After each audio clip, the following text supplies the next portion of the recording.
That night was supposed to be a celebration. Another successful year for Nexora Systems, the tech company I had built from nothing but ambitious code and sleepless nights. I stood in front of my bedroom mirror, adjusting the bow tie of my custom Tom Ford tuxedo while contemplating how strange life can be. 7 years of marriage to Elise Monroe, and somehow we'd become strangers sharing a penthouse. "Jonathan, are you almost ready?" Elise's voice carried from the master bathroom, that practiced tone of controlled impatience I'd grown accustomed to. "The car will be here in 10 minutes. "Almost," I replied, running my hand through my dark hair that was just beginning to show flecks of gray at the temples. At 38, I still maintained the lean build of my younger days, though the constant strain of the past few years had etched subtle lines around my eyes. I watched Elise emerge from the bathroom in a crimson gown that hugged her figure perfectly. She'd always been stunning, tall with honey blonde hair and piercing blue eyes that could charm investors out of millions. Those same eyes had charmed me once, back when we were grad students with nothing but ambition and student loans. "You look beautiful," I said automatically. She glanced at me, her expression softening momentarily. "Thanks. You clean up nice yourself." An awkward silence hung between us, filled with all the things we no longer said to each other. There was a time when we couldn't stop talking, plotting our future together late into the night. Now our conversations revolved around schedules, business meetings, and which charity galas required our joint appearance. "Are you sure you're up for this?" she asked, applying a final touch of lipstick. "You've been avoiding company events for months." I pocketed my phone, which contained access to every digital asset of Nexora Systems. "You specifically asked me to be there, said it was important for morale." "It is," she replied, not meeting my eyes. "The team needs to see that leadership is unified, especially with the Series D funding coming up." I almost laughed. Unified? What a perfect corporate word for our perfectly corporate marriage.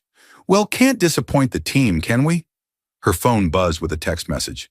She glanced at it, quickly swiped it away, and slipped the device into her clutch. A slight flush crept up her neck as she turned away, pretending to look for her wrap. Another red flag I chose to ignore. "Car's here.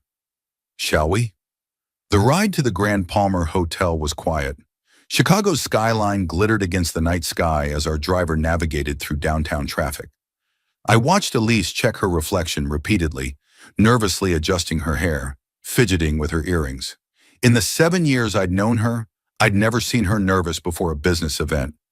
She was always the picture of confidence, the perfect CEO face for Nexora. "Everything okay?" I asked. "Of course," she replied too quickly. "Just want everything to be perfect. We spent a fortune on this party." I nodded silently. "I spent a fortune on this party." The distinction mattered, though I'd long stopped pointing it out.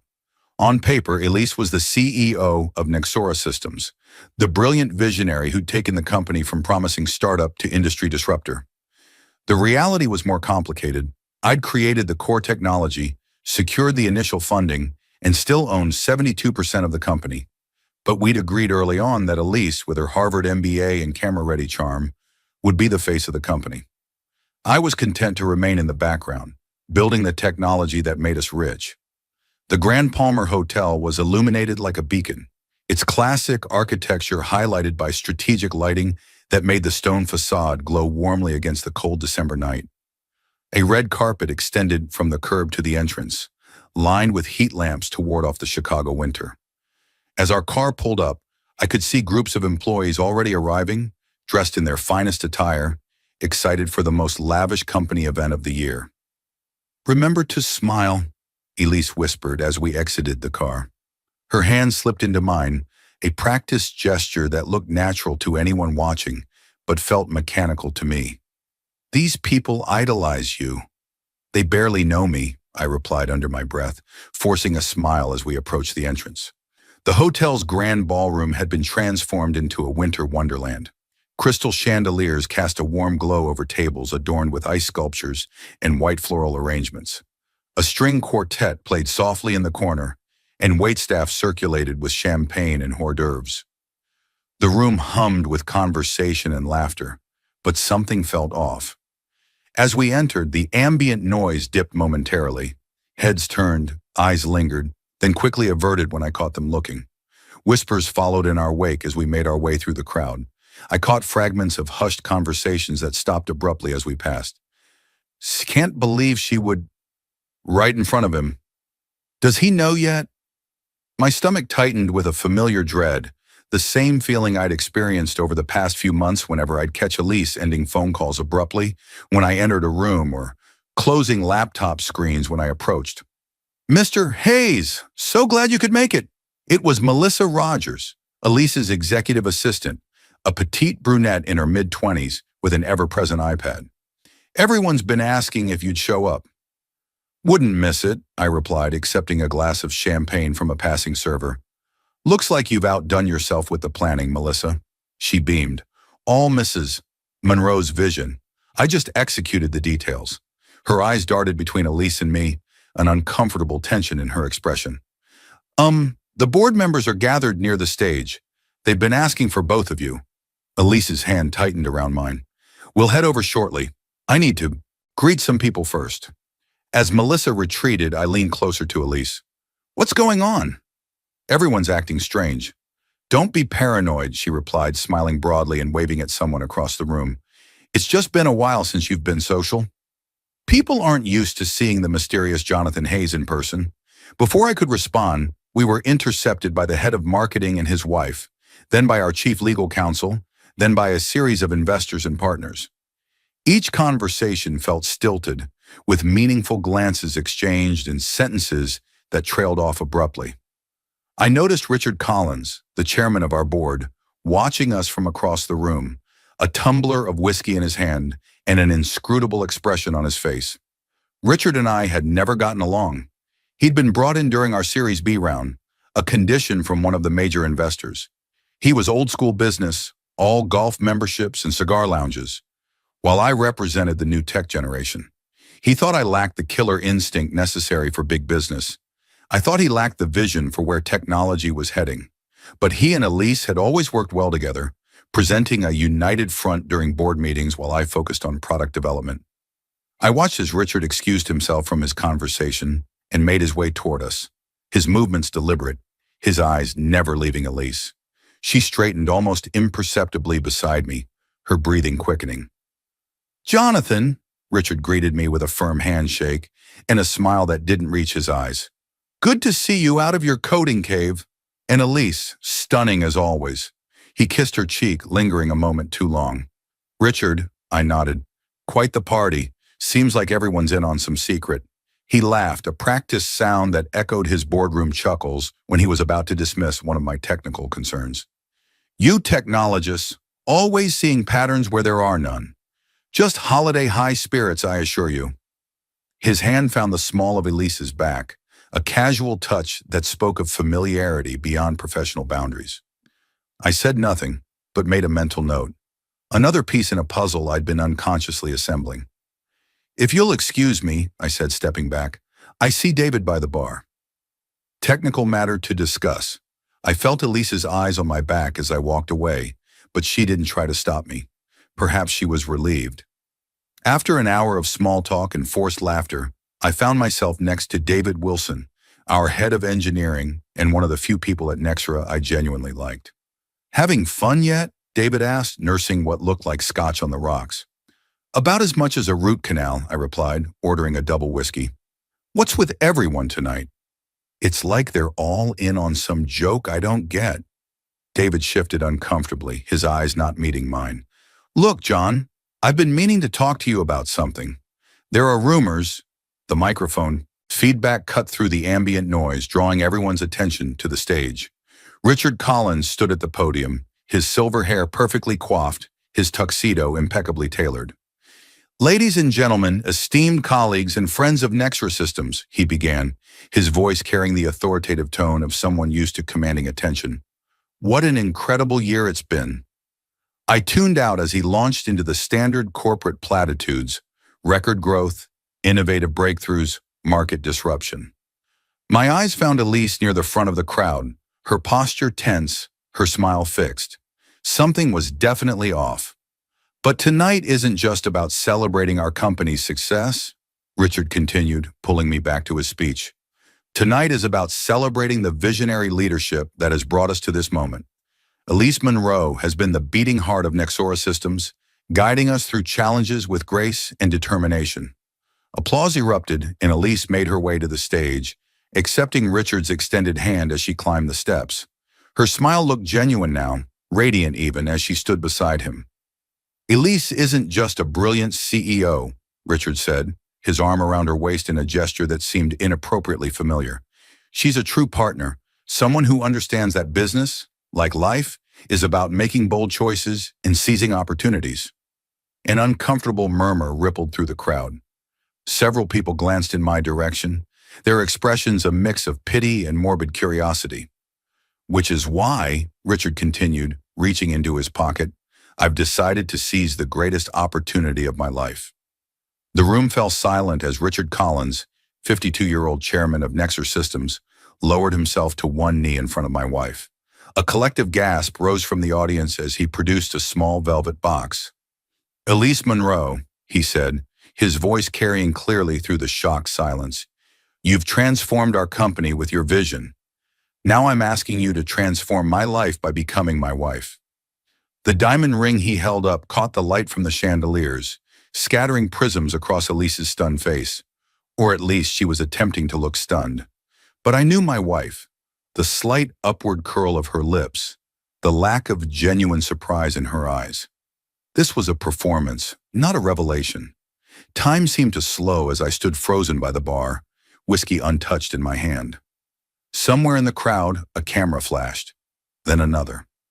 All eyes alternated between the stage and me, waiting for the inevitable explosion, the jealous husband's tirade. Elise's eyes found mine across the room, a silent challenge in them as she turned back to Richard. Yes, she said, loud enough for everyone to hear. Yes, I will marry you, Richard. Applause erupted, awkward at first, then gaining momentum as Richard slipped the ring onto her finger and pulled her into a kiss. The string quartet began playing again, a celebratory tune that felt like a mockery of the vows Elise and I had exchanged 7 years earlier. I felt David's hand on my shoulder. Jesus, John, I had no idea it had gone this far. I heard rumors about them, but this, I'm so sorry, man. I set my untouched whiskey on the bar, straightened my jacket, and walked calmly toward the exit. No scene, no confrontation, no desperate pleas or angry accusations. Just the steady click of my shoes against the marble floor as conversation hushed in my wake. In the elevator, alone at last, I pulled out my phone. With a few taps, I accessed the Nexora financial system I'd personally designed. Another series of commands, and I revoked Elise's access to the company's primary accounts. One more tap, and the specialized investment fund that provided Nexora's operating capital was temporarily frozen pending security verification. By the time the elevator reached the lobby, I had effectively cut off the company's cash flow. Elise might be CEO on paper, but I had built the systems that kept Nexora running, and I had never been foolish enough to relinquish that control. Outside, the December air bit at my face as I declined the valet's offer to retrieve my car. Instead, I walked, letting the cold clear my head as I considered my next moves. 3 blocks away, I hailed a cab to take me not to our penthouse, but to my private office in the West Loop. The office was sparse, minimalist, a desk, an ergonomic chair, and 3 monitors connected to a custom-built computer. This was my sanctuary, the place where I'd written the original code that formed Nexora's foundation. On the wall hung the framed napkin where I'd sketched the initial architecture that would revolutionize how companies protected their data. I unlocked a cabinet and pulled out a folder containing the original company documentation. Articles of incorporation, patent applications, investor agreements. I spread them across the desk, confirming what I already knew. Nexora Systems was built on my intellectual property, my patents, my code. Elise had been instrumental in raising capital and building the brand, but the company's value lay in innovations that came from my mind. As I sat there planning my next steps, my phone began buzzing with messages. First Melissa, then David, then our CFO. All with variations of the same urgent question: what happened to the financial system? I didn't respond. Instead, I pulled up the company's organization chart, and began making notes. Who was loyal to Elise? Who was loyal to the company itself? Who could be trusted during what would inevitably become a messy corporate divorce? By 3 a.m., I had drafted a series of documents. A formal separation agreement for Elise to step down as CEO, a restructuring plan for the company, and a personal letter to our major investors explaining the situation. I'd built enough redundancies into our corporate structure to weather this storm, but only if I moved quickly and decisively. I slept on the office couch, waking at 7 a.m. to the ping of an incoming email. It was from Richard Collins, tersely demanding an explanation for the financial system shutdown. I deleted it without responding and headed to the shower I'd had installed in the office for my late coding sessions. As I let the hot water wash over me, I thought about the signs I'd missed or ignored. The late nights Elise claimed were strategy sessions, the business trips that coincided with Richard's travel schedule, the growing emotional distance between us. By 9 a.m., dressed in fresh clothes I kept at the office, I was reviewing the company's financials in minute detail. What I found confirmed my suspicions. Over the past 8 months, Elise had approved unusually generous bonuses for herself and several board members, including Richard. The amounts weren't enough to trigger automatic alerts in our system, but together they represented millions in questionable compensation. I also found evidence of extravagant expenses, a weekend strategic retreat at a luxury resort in Aspen, first-class flights to conferences where Elise and Richard were the only Nexora representatives, a company credit card used to purchase jewelry from Tiffany's listed as client appreciation gifts, with no corresponding client names. At 10:30, my office door opened without a knock. Melissa Rogers stood there, her normally perfect appearance showing signs of strain, hair hastily pulled back, eyes ringed with exhaustion. "Everyone's looking for you," she said, closing the door behind her. "The servers are down, payments aren't processing, and the board is having a meltdown." I leaned back in my chair. "Sit down, Melissa." She hesitated, then took the seat across from me. "Mrs.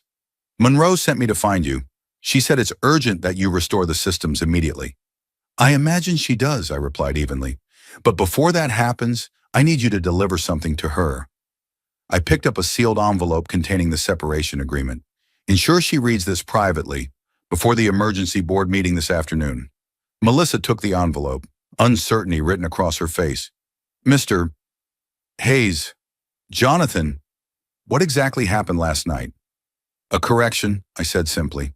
"A necessary market adjustment, you might say." She nodded slowly, a look of understanding dawning. "For what it's worth, not everyone was in on it. Some of us tried to warn you." "How long?" I asked, the question I'd been avoiding all night. Melissa looked down at her hands. "At least 6 months that I know of, maybe longer." I absorbed this information with a strange sense of detachment. 6 months, half a year of deception while I'd been buried in code, building the next generation of our security platform. "I appreciate your honesty," I said. "Now I need you to do one more thing for me. Tell me honestly, is Nexora worth saving?" She didn't hesitate. "Absolutely. What we're building could change everything, but it needs the right leadership." I finished for her. That's what today is about. After Melissa left, I received the text I'd been expecting from Elise. "What the hell are you doing? Fix the systems now, or you'll destroy everything we've built." I didn't respond. Instead, I prepared for the inevitable confrontation, gathering evidence of financial improprieties and reviewing the company bylaws that gave me leverage despite Elise's public role. My phone rang. Elise again. I let it go to voicemail. Then Richard called. Then our lead investor. I ignored them all, focusing instead on securing digital evidence of every questionable transaction, every breach of fiduciary duty. At noon, my security pass still worked at our penthouse building. The doorman nodded respectfully as I entered, giving no indication he'd heard about last night's public humiliation. The private elevator opened directly into our living space, 6,000 square feet of designer furniture and curated art that had never felt like a home. I was packing a suitcase when I heard the elevator doors open. Elise's heels clicked against the marble floor, growing louder as she approached the bedroom. "What the hell do you think you're doing?" she demanded from the doorway, still wearing last night's gown, the diamond on her finger catching the light. You've locked down all the accounts, frozen the payroll system? Do you have any idea the damage you're causing? I continued folding a shirt. Interesting that your first concern is the money, not the public proposal from your lover. Don't be childish, she snapped. Richard got carried away. It was unexpected. Was it? I interrupted, finally looking at her. Because your acting skills have improved since our wedding day, but not that much.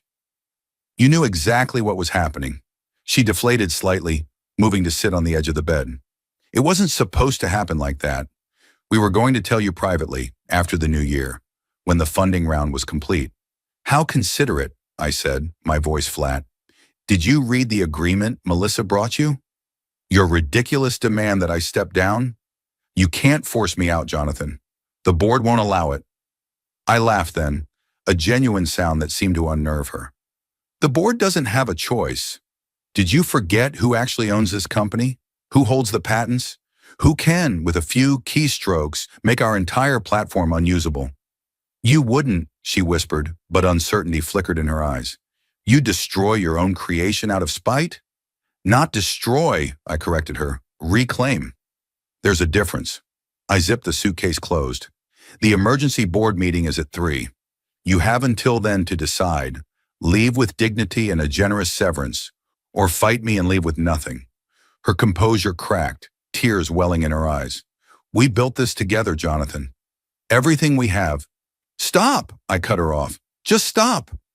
For years, I let you take credit for my innovations because I didn't care about the spotlight. I let you play CEO while I did the real work. I even convinced myself it was a fair trade. Your social skills for my technical ones. But somewhere along the way, you started believing your own press. That's not fair, she protested.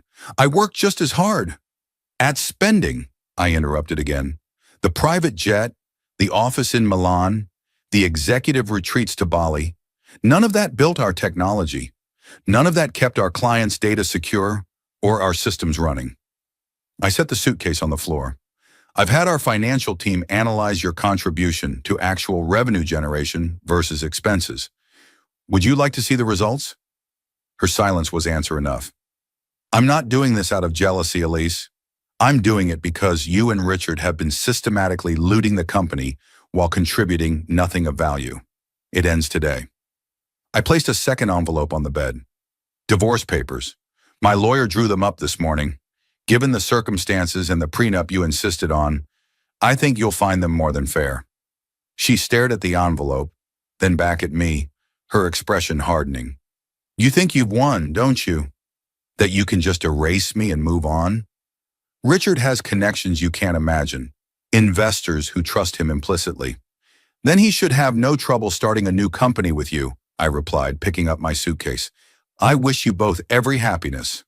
As I headed for the elevator, she called after me, her voice sharp with anger and fear.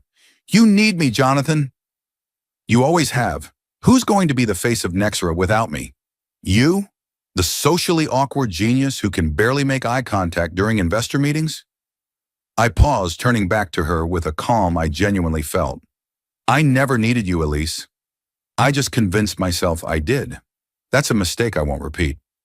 The emergency board meeting was scheduled for 3 p.m., but I arrived at the office at 2, slipping in through a private entrance to avoid the inevitable confrontations. I found David Wilson waiting for me in my rarely used executive office. You've caused quite the uproar, he said, closing the door behind me. The financial team is in panic mode, and marketing can't access any of the presentation materials for next week's client meetings. It's temporary, I assured him. Once the leadership transition is complete, everything will be restored. David raised an eyebrow. Leadership transition? You're really going through with this? You know what they've been doing, I said. Not a question, but a statement. He nodded slowly. The unnecessary expenses, the vanity projects, the personal use of company resources. Yeah, I've seen it. But taking on Richard is risky. He's got half the board in his pocket. Not anymore, I replied, sliding a folder across the desk. Take a look. David opened it, his eyes widening as he scanned the contents. Jesus, John, is this for real? They've been skimming profits through shell companies? Not just skimming, redirecting entire development budgets into consulting fees paid to companies owned by Richard's college roommate. I took the folder back. The board may like Richard's golf stories, but they like their investment returns more. Once they see this, they'll have no choice but to support me or face shareholder lawsuits themselves. What do you need from me? David asked. Your honesty. When they ask you about the technical implications of removing me from the company, tell them the truth, that without my ongoing input, the platform will become obsolete within months. He nodded. That's not even an exaggeration. Nobody understands the architecture like you do. The board meeting took place in the glass-walled conference room on the 30th floor of our downtown office. All 9 members were present, along with our chief legal counsel and CFO. Elise sat beside Richard, her eyes red-rimmed, but her posture defiant.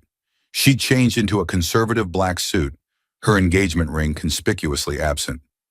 I took my place at the head of the table, setting a leather portfolio in front of me. Thank you all for coming on short notice. I believe we have some urgent matters to discuss. Richard cleared his throat. Before we begin, I think we need to address the system failures that have paralyzed operations today. Our clients are panicking, and we're losing thousands by the minute. The systems aren't failing, I clarified. They're locked pending a security review, standard protocol when there's evidence of financial impropriety within the organization. A murmur ran through the room. Our CFO, Michael Daniels, looked particularly uncomfortable. What exactly are you implying, Jonathan? Richard demanded. I'm not implying anything. I'm stating clearly that unauthorized bonuses and expense allocations have been processed over the past 8 months. I slid copies of my financial analysis to each board member. You'll find the details here, along with corresponding bylaw violations. As they reviewed the documents, I continued. In light of these findings and considering recent events that call into question certain executives' commitment to the company's best interests, I'm exercising my rights as majority shareholder to implement immediate leadership changes. Elise's face had gone pale. This is absurd. The board approved all executive compensation. The board approved the standard compensation package, I corrected, not the additional distributions labeled as strategic initiative funding that somehow ended up in personal accounts. Michael Daniels spoke up, his voice strained.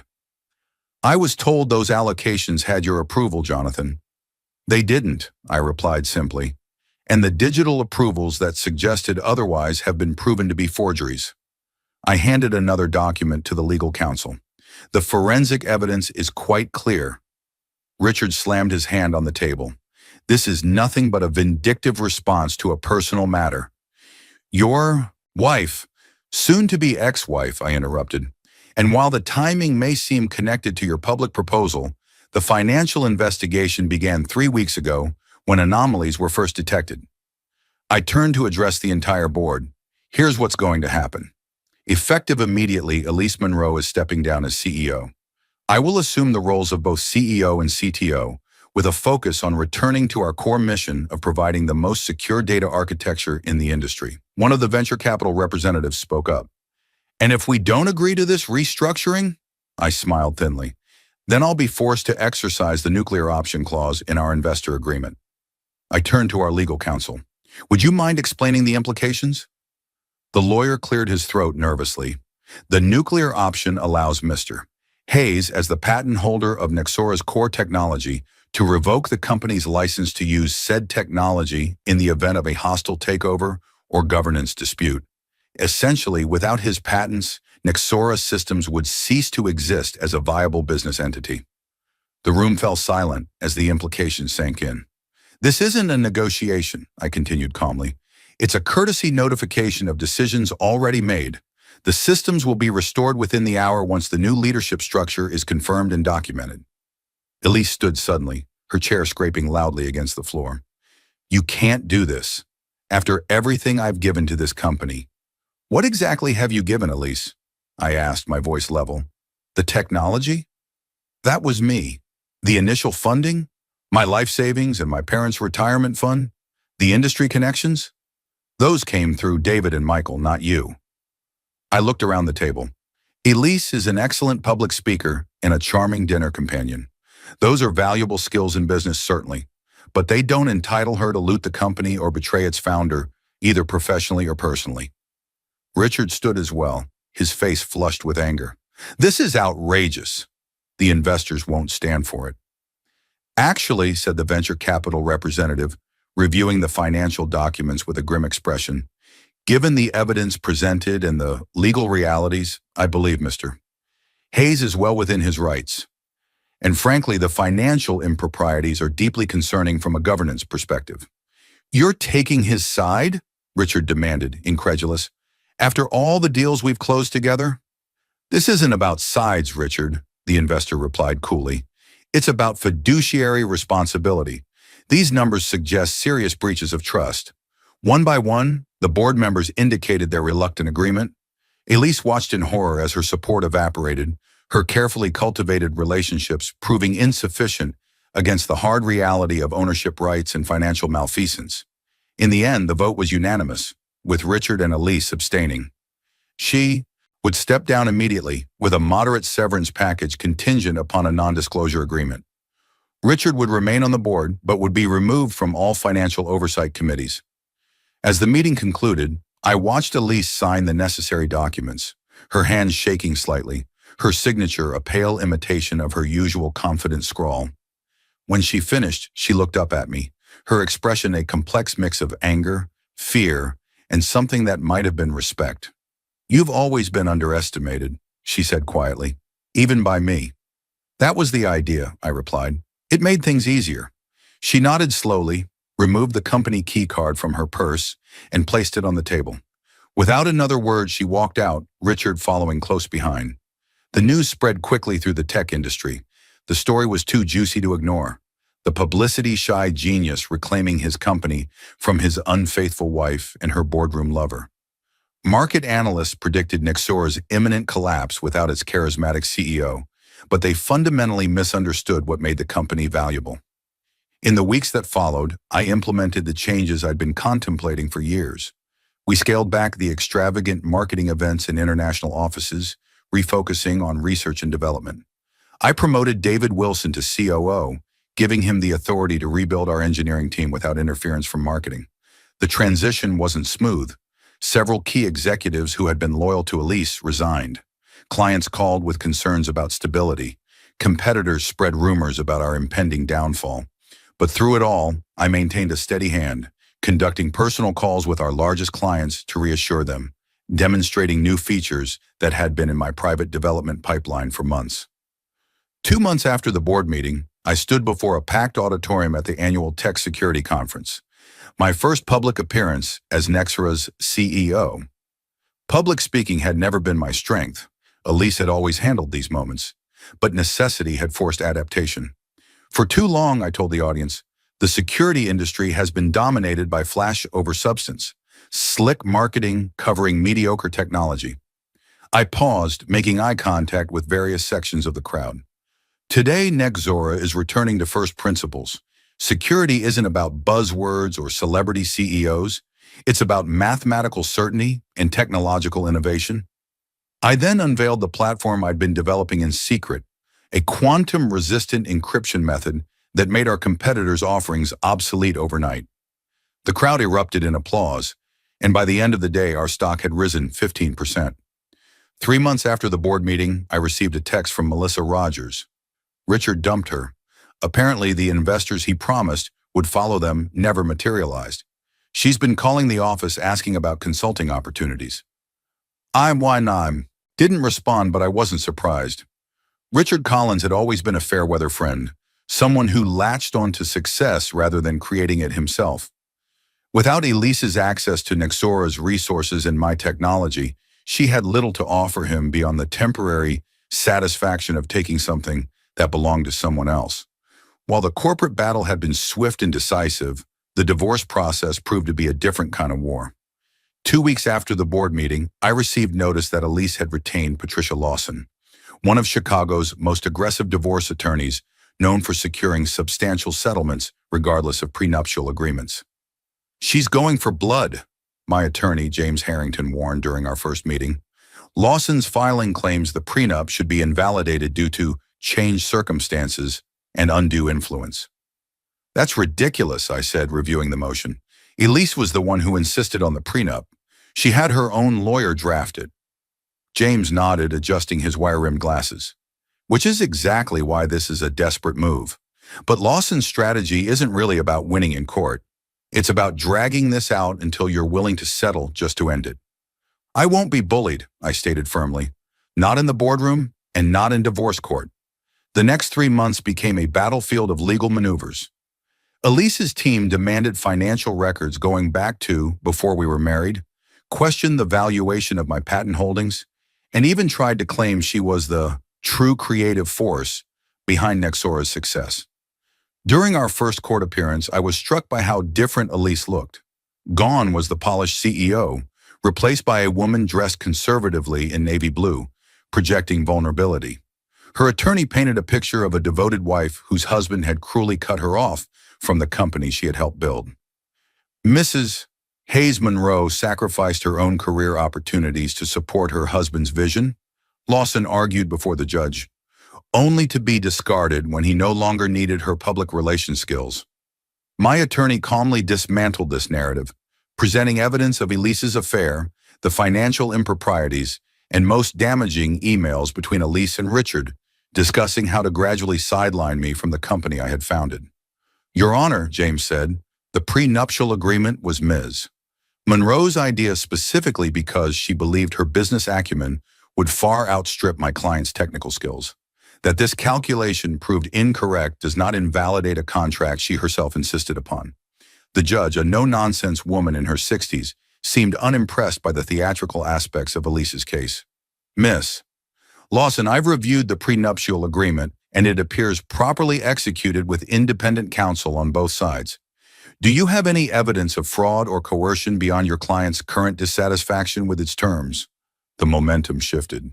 After that hearing, 2 weeks later, I received a call from James. They want to settle, he said. Lawson's asking for the penthouse and $5 million in cash, I laughed. Counter with the prenup terms, not a penny more. After another month of back and forth, Elise finally accepted reality. The divorce was finalized with terms almost identical to those in the prenuptial agreement. She received a cash settlement that, while substantial to most people, represented less than 2% of my net worth, plus her personal possessions and car. I kept the penthouse, though I had already decided to sell it, too full as it was with memories I'd rather leave behind. On the day the divorce was finalized, Elise and I saw each other for the first time in months. As we left the courthouse, she paused on the steps. I hope it was worth it, she said, winning at all costs. This wasn't about winning, I replied. It was about consequences. We both made choices, Elise. She looked away. Your lawyer was good. So was yours, I acknowledged, but even the best lawyer can't overcome the truth. We parted ways there on the courthouse steps. Our 7-year marriage dissolved in a series of signatures and legal pronouncements. The divorce, like the corporate separation, had proven that contracts and legal structures could end partnerships, but they couldn't erase the complex emotions left in their wake. One evening, about 4 months after that fateful company party, I was working late in my office when security called to inform me that Elise was in the lobby, requesting to see me. Send her up, I said after a moment's consideration. She entered my office hesitantly, a shadow of the confident woman who had commanded rooms with her presence. Her designer outfit was as impeccable as ever, but there was a vulnerability in her eyes I'd rarely seen. Thank you for seeing me, she said, remaining standing even after I gestured to a chair. What can I do for you, Elise? She took a deep breath. I've been thinking about what happened, about the choices I made. I want you to know that I'm sorry. I leaned back in my chair, studying her. Sorry for the affair, or sorry you got caught? Both, she admitted with unexpected candor. And sorry I lost sight of what we built together. What you built. She finally sat down, perched on the edge of the chair. Richard left me as soon as it became clear I couldn't deliver the investors he wanted. He's already dating some venture capitalist from San Francisco. I'm not surprised, I said, feeling neither satisfaction nor pity. Richard has always been a convenient opportunist. I've been approached by Meridian Tech, she said after a moment. They want me to lead their marketing division. But they need a reference from you. So that was why she was here. Not remorse, but necessity. And you want me to tell them what a visionary leader you are? How your marketing genius built Nexora from nothing? She flinched. I know I don't deserve your help, but I'm good at what I do, Jonathan. The parts I actually did, the branding, the presentations, the client relationships, those were real. The rest, she trailed off. The rest was ambition and delusion, I finished for her. She didn't deny it. I'm asking for a second chance. Not with you, I know that's gone, but professionally. Please don't destroy my entire career. I considered her request. The anger that had fueled me those first few weeks had largely dissipated, replaced by a focus on rebuilding what had been damaged. I'll tell them the truth, I said finally, that you're an exceptional marketer and public speaker, that your branding strategies for Nexora were innovative and effective, and that as long as you're kept far away from financial decisions and executive authority, you could be an asset. Relief washed over her face. Thank you. That's more than fair. It's not for you, I clarified. It's because I don't want to be the kind of person who destroys others out of vengeance. That's Richard's playbook, not mine. She nodded, standing to leave. At the door, she paused. For what it's worth, you're a better CEO than I ever was. The company's quarterly results prove it. After she left, I sat in the silence of my office, reflecting on how completely my life had transformed in just a few months. The humiliation of that night had forced a reckoning that was long overdue, not just with my marriage, but with my role in the company I'd created. 6 months later, I stood in a renovated warehouse space in Austin, Texas, surrounded by whiteboards covered in code and half-empty pizza boxes. The team at my new venture, TrueCore Labs, worked in organized chaos. Young, brilliant engineers who cared more about solving impossible problems than corporate hierarchies or market perception. I hadn't abandoned Nexra Systems. It continued under new leadership as a solid, if unexciting business that generated reliable returns for its investors. But the true innovations, the next generation security protocols I'd been developing in secret for years, those came with me to TrueCore. We were smaller, leaner, and infinitely more innovative without the constraints of quarterly earnings reports and investor expectations. Our first product launch had attracted the attention of several major tech companies, and acquisition offers were already rolling in. I declined them all, determined to build something that would remain true to its founding principles. Occasionally, I saw Elise in industry news. She'd done well at Meridian, turning their marketing department into an award-winning team. I heard through mutual connections that she'd started dating again, a professor from Northwestern, someone completely removed from the corporate world. I hoped she'd found what she was looking for. As for Richard, his star had fallen precipitously after several of his board recommendations resulted in failed investments. Last I heard, he'd retired to Florida, where he presumably spent his days playing golf and telling exaggerated stories of his glory days to anyone who would listen. One evening, as I worked late in the TrueCore office, David Wilson stopped by my desk. He'd eventually joined me at the new venture, unable to resist the allure of building something revolutionary. You know what today is? He asked, setting a bottle of expensive scotch and 2 glasses on my desk. I looked up from my code, confused. Thursday? It's exactly 1 year since that company party, he said, pouring 2 fingers of amber liquid into each glass. The night everything changed. I leaned back, accepting the glass he offered. Has it really been a year? Yep, and look where we are now. He gestured around the open workspace, where a handful of dedicated engineers were still at their stations despite the late hour. From corporate politics and betrayal to this, I'd call that a win. I raised my glass in agreement. To unexpected transformations. And to the best revenge, David added with a grin, building something better than what you lost. As we clinked glasses, I reflected on the journey. The humiliation of that night had stripped away my illusions, not just about my marriage, but about what I truly valued. Not the penthouse or the press coverage or the admiration of strangers, but the pure satisfaction of creation, of building something that hadn't existed before. The next morning, I arrived at the office earlier than usual, energized by a new algorithm I'd conceptualized during my morning run. The team would be arriving soon, bringing their brilliant minds and boundless enthusiasm to another day of pushing technological boundaries. I passed by the small kitchen area where someone had left yesterday's newspaper open to the business section. A headline caught my eye: Nexora Systems acquires startup founded by former board chair. The article detailed how Richard Collins's new venture had been purchased by Nexora at a fraction of its initial valuation after failing to secure adequate funding. I couldn't help but smile at the irony. The man who had tried to take everything from me had ended up selling his own creation back to the company he'd been forced to leave. Life had a way of coming full circle. My phone buzzed with a message from our lead engineer. Just cracked the encryption problem we've been stuck on. You're going to want to see this. I put down the newspaper, leaving the past firmly behind me. There was work to do, innovations to perfect, a future to build. In losing what I thought I wanted, I'd finally gained what I needed, and no one could take that away from me again.